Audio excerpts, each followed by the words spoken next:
Hello, I'm Mark Tern from Personal Development.Training. Today we talk about how to make good decisions quickly with a faster decision-making process. The greatest barrier to quick decisions is the fear of failure. You'll find here a simple method for making quicker decisions that will take into account your fear of failure. When I have to make quick decisions, I use a variation of the usual approach of listing the options, evaluating them and going for one.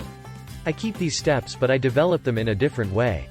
We'll get through the classical decision-making process with a perspective based on time, risk, action and learning. And the time is the underlying factor. Just to give it a name, we'll call it the time decision-making process. Let's see how it works. 1. How much time should I invest in making my decision? If decision speed is needed, the obvious starting point is to focus on how long you should take to make your decision. Invest time based on your priorities and values, on your goals and on your current situation. Decide how much this time is, then don't invest more of it. 2. List your options for your decision. There are many ways to do this. In another video I suggest my own take on listing options.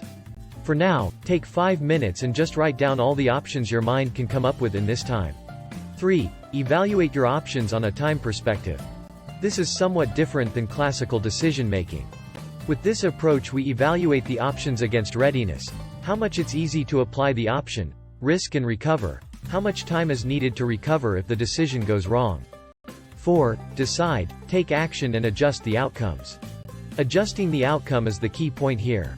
If you evaluate the options with the above criteria, the best ones are those who will be easier to start and adjust if things go wrong. The focus of the decision here is not about doing the right decision, but choosing an option that will help you take action quickly and fix whatever will happen.